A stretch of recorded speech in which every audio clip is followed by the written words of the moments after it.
Look what you made me do. Look what I made for you. His name is Old Man Wayne. I live by the code. I die by the thought. Old Man Wayne. Old Man. I'm about to do something terrible. Old Man Wayne. Old Man.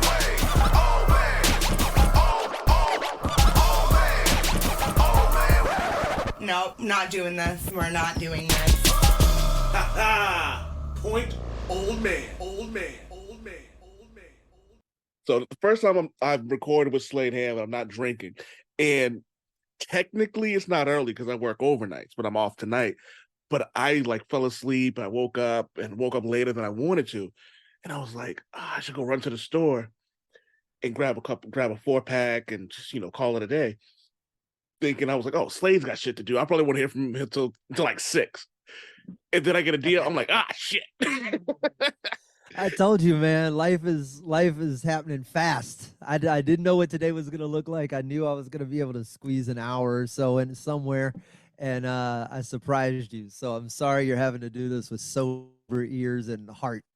And maybe it'll sound better because I've been recording a lot on my own recently, and some of them I've been doing sober, and I'm realizing that they sound a little bit different. Not necessarily better or worse, but just different. So I'm kind of digging the vibe and seeing the contradiction between the two.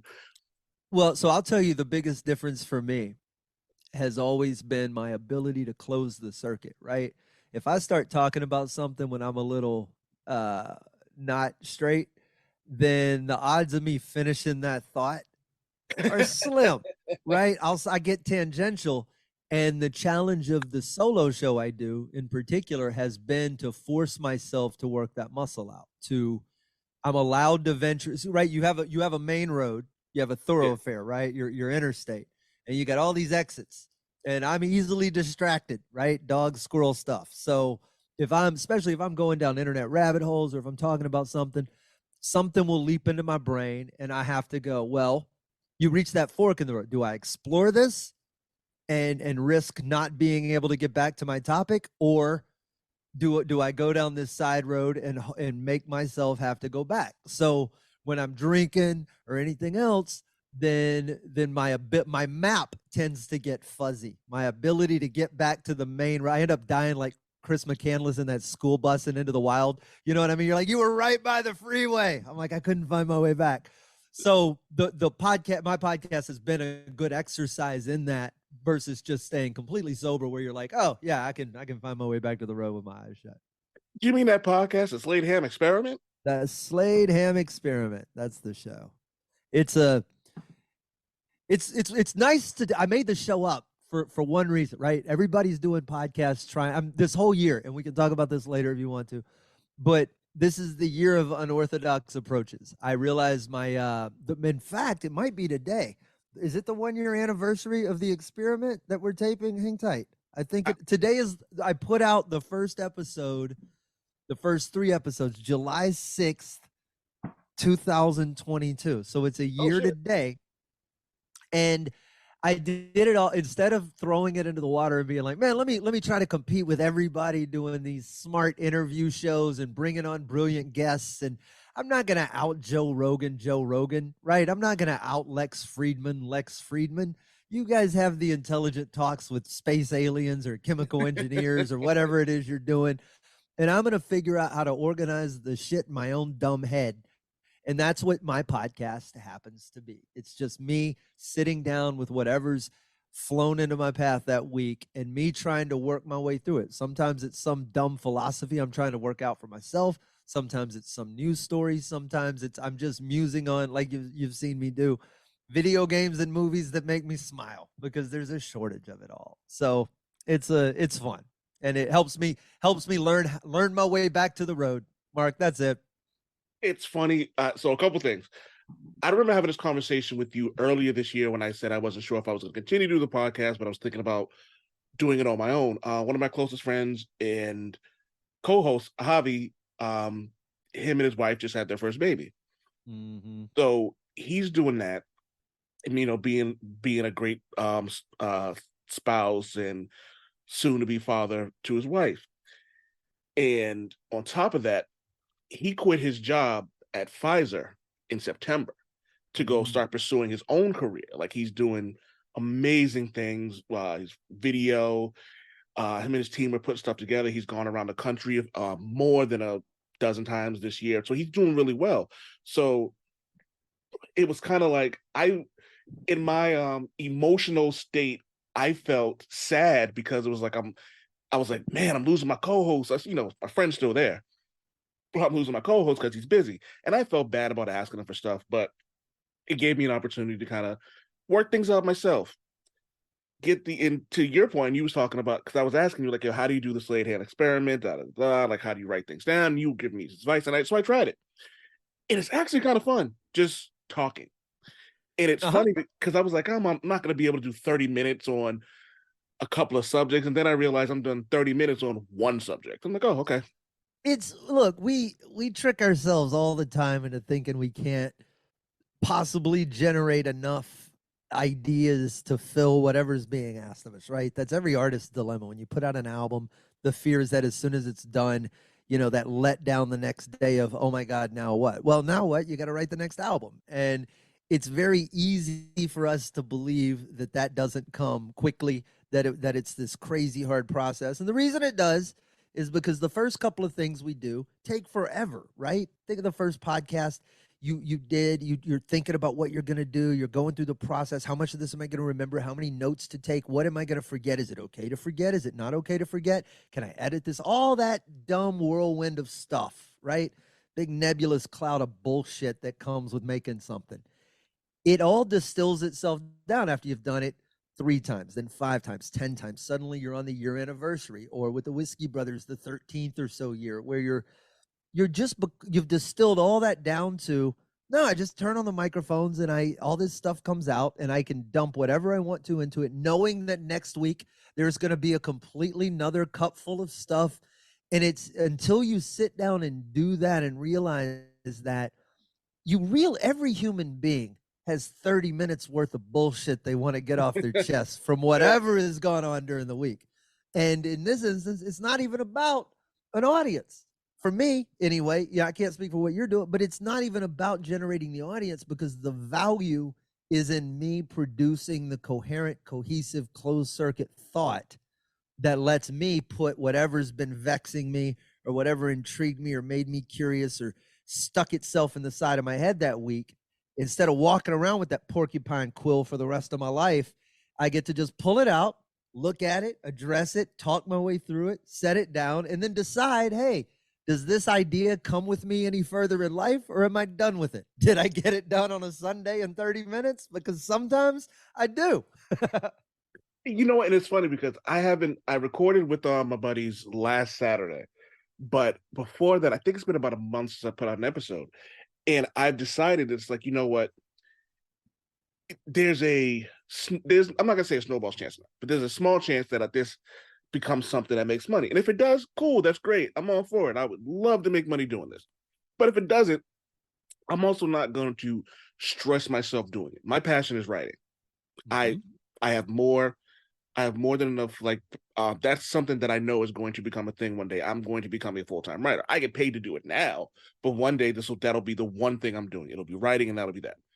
Podcasting is something that I enjoy doing. It allows me, like you said, to get the porcupine quill out of my head and just throw it somewhere, or store it in a store behind my AC like Dexter. Or I take some time off, I do what I need to do, and then I come back and do it. And if someone listens to it, absolutely great. If no one listens to it, that's fine, because I have a great time doing this. Like last week, go ahead. Well, I'm going to interject. So let me ask. So if in your hierarchy, right, your priority hierarchy of things you want to do and accomplish, writing is at the top, right? That's the tippy top. So everything you're doing until you reach that point where, and even then, but it should all be in service to the writing, right? Yes. So why would you not pursue a podcast that benefited your writing career in a way, something that helped elevate what you were doing as a writer, either bringing on better writers and learning from them, or to where your talk is centered around something that at the end of the day, even if podcasting doesn't monetize or do anything else, you still get some intrinsic value from having done it. I actually never thought about that. I've talked to a couple of writers, and those are usually, well, not including you, obviously. When all the dragons are dead, until all the dragons are dead. I haven't actually had any. Maybe like two other writers that have been on the show. But it's just difficult to kind of reach out to them because my following on social media is not great. You know what I mean? Because I don't really spend a lot of time on there because over the last couple of years, it's just like, yo, I don't need this negativity. Please stay far the fuck away from me. Like I have a Facebook, but I only use it literally so I can copy and paste something in a Yeah. So fortunately, we live in a world where we are not limited to social media. There are a billion ways. This is the year of unorthodoxy, right? This is it's almost the core of my thesis. But the amount of noise you're competing against when you're trying to reach out to someone with a basic Twitter @ you know what I mean? Especially anyone with any value that has all these people trying to do the same thing. This is the big open front door. This is that door of the West Wing of the White House, the one the one they found the cocaine in. You know what I mean? Everybody goes through this door.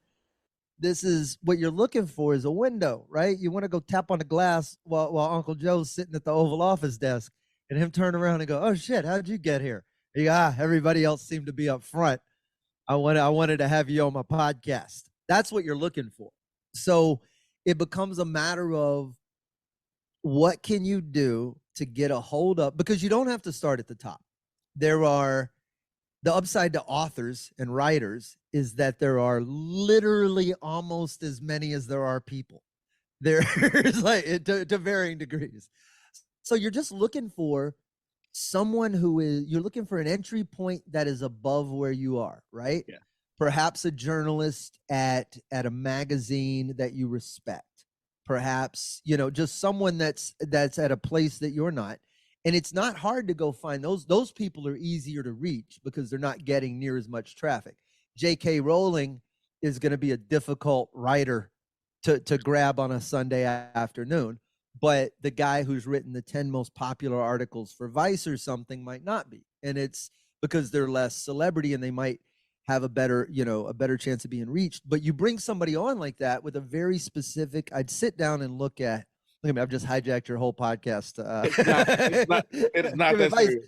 But to look at, okay, here's the immediate things that would help me if I solve them. Here's the 3 skills that if I had them, my game would be elevated 10x, right? They're multipliers. Yeah. So, and you got to sit down and think about what that is, especially in the realm of what you're doing, right? When you're writing about the things you're writing about. So I'd kind of spread them out. You could use expertise in certain areas. You could use, editing but like writing, education in one area. You could use, there's all these different things that would, if you turn the knobs a little bit, it makes your writing better. Some of it's knowledge. Some of it's like knowledge of the characters and the world you're talking about. Some of it's technical writing stuff. Some of it is creativity in finding creative ways and things to write about, right? Yeah. To find the things that blend together, the commonality, all the stuff we've talked about in the past. So all of those things would make you a better writer in the genre that you're doing. So I would find specific questions I could ask in those little sectors or whatever those sectors end up being, and then figure out who's got those answers and get those people on your podcast. And the conversation you have with them should be valuable to other people trying to do the same thing. That's what I would think. And it's funny you say you're hijacking the show, but it's funny because literally the conversation that you are saying that I should be having with writers, yourself being one, is actually the conversation that would actually help people going forward. Like someone will listen to this and go, hey, you know what? My passion is X, Y, Z, and ABC, and let me try to do elemental P and bring these people on. So it actually it's a perfect. And this works for literally everyone. You can substitute writer for baker. and you can go find the same questions, and there are the same experts that are out there. There's a nutritionist or a dietitian. There's for sure someone who actually makes wedding cakes for a living, or those kinds of fancy cakes that are on the TV.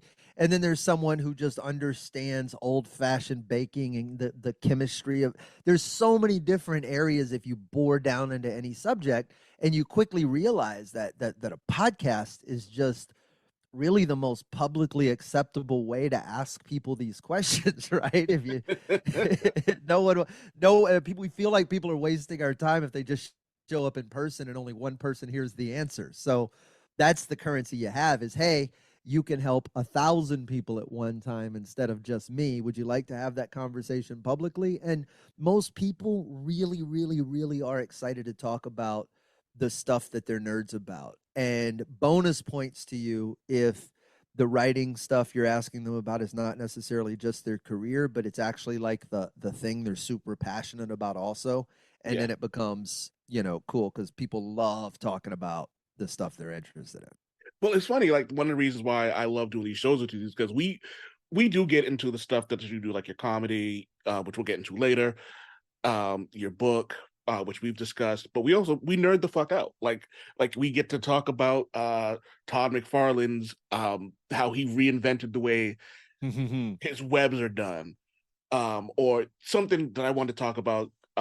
You brought up on, I think, 2 episodes ago, about the franchises that you think, the properties that need TV show or movie franchises. So it's things like that when you find somebody that you're talking to, and it's like, okay, like we have a baker. And this baker goes, yeah, like making cakes are my passion, but I also love animals. Like, you know what I mean? And there's things like that. So really diving into like a person's true passions other than their living passion, if that makes Well, sense. stuff will come out. You'll start to see, because what I'm always interested in when I get into someone, I don't care, like, especially if I'm at a party or something, I don't care what someone does for a living, right? Like, I'm interested in what you're interested in. And in a podcast setting, you got to be careful, because if you venture too far off into someone's passion and it's not their vocation, then they can venture out of the realm of expertise. So it's your job as a host to keep it within the lanes of, hey, nobody here is a doctor or a financial advisor, right? You have to be very clear about what everybody's qualified to talk about. But seeing how what they're interested in influences how they do what they do for a living, or how those things sort of overlap, or in your instance, how someone's passion for animals or zoology might influence their bakery business. Well, that's interesting to me, right? You're an expert baker, but you're an amateur biologist. Well, holy crap, what kind of conversation can we have now? This is cool. You know what? So, you know what? That's a good question. You're a comedian. Like, you know what I mean? You're a comedian, you're a writer. Those are things like you read, those are your passions. Like, so when you sit down and you create a bit, Mhm. where does that come from? But like, you're also a world traveler. So like, how does your life affect your passion, like your comedy? Well, so comedy's very specific, and I think we've talked about the definition before, but there's a lot of definitions, right? It's taking tragedy, waiting the right amount of time, and making it funny. There's also, though, it's the overlap of things, right? What is similar, and how do we show how it's different? And what is different, and how do we show how it's similar, right? That's where all the comedy comes in. Have you ever noticed X? That's a lot like Y, isn't it? You know what I mean? And Yeah. then you play in the overlap. It's having a wife is a lot like having, a new car, or then you spend the whole time talking about, it's not knowing how things work, or not knowing where the buttons are, whatever the common, I'm grabbing stupid metaphor. But the point is, whatever that is, you're grabbing two things, overlapping them, and then letting the audience revel in like the actual realization of, oh wow, these things are in common. Oh, and that's in common. And there's a third layer. And that does something to the human soul, to feel all the teeth of the zipper lock in place, right? And watch that guy close all those little compartments. And you go, oh, that felt great. That's wonderful. That's like watching those YouTube videos where they make perfectly swirly ice cream or whatever that is. So that's that's what you're ultimately trying to get to. And to fill in the same, you could play the opposite game, right? Where things that are not just different or similar, but things that are similar or different in the same little circle in the middle.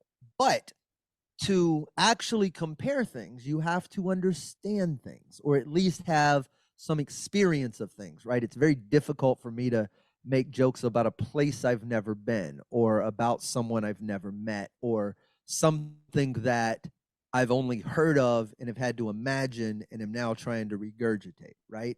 So that's very difficult for you to grasp, because I'm not describing a real thing. I'm describing to you my perception of something that was described to me, right? And it's lost in a telephone game. So if you're going to go sit down and fill in these circles of comparison and contrast, then it's best to have as many experiences as you can.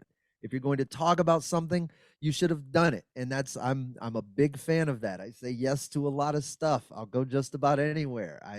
I'll jump off cliffs, I'll go underwater. I do all these stupid things, not in the name of like trying to kill myself, clearly, but because they're experiential. And when it's all said and done, I will have sat down with everyone I could possibly sit down with in every possible circumstance, wherever you grew up, however you were raised, whatever language you spoke, whatever food you ate, whatever weird shit you were into. When it's all said and done, ideally, I want to be able to embody as many of those places as I can, because I'm a stand-up comedy writer who's going to have to pull out his stupid dumb notebook and his pen and figure out how all these things are like other things, and how to describe them to other people, and how best to tell the story that's up here stuck in my head. And that's the only way I know how to explain it. And it's not just stand up. I think it's everything. If you want to have empathy in any capacity at all, put yourself in these positions. You're not going to like them all. They're not all going to be comfortable. Some of them are going to jibe up against what you were taught. But at the end of the day, the more of them you're in, the easier it is to understand how we're all working and how we all see the world, and ultimately what those things have in common. And that's where I, as a comic, tend to traffic a lot. Makes sense. I appreciate a good comedian. I appreciate someone who, well, I forget, y'all mentioned this on the show before. I can't remember which one your former guest said this about a joke where like you don't have to explain the joke. Mm-hmm. What the hell was his I'm mad I can remember his name. Four Roses, and he starts talking. Ed Blake. He called a dog field goal. And I just busted out laughing before he even got to the punchline, and that was one of the things I love. Chappelle, I fucking love Chappelle. Like I'll watch him like just talk, and then like he'll go for like a minute or two without the punchline, and then it hits, and you're like, oh, that was totally worth it. Mm-hmm. But it's a journey. Somebody like Chappelle is taking you. We're walking you down a very specific road. I want you to see. There's different roads I can lead you down, but you can take a joke. And I'm trying to think of an example from my set, the new show I'm working. But there's about a 9-minute piece in there about dating an influencer and this girl and this trip to Cabo and a bunch of other stuff. And the joke starts with a line.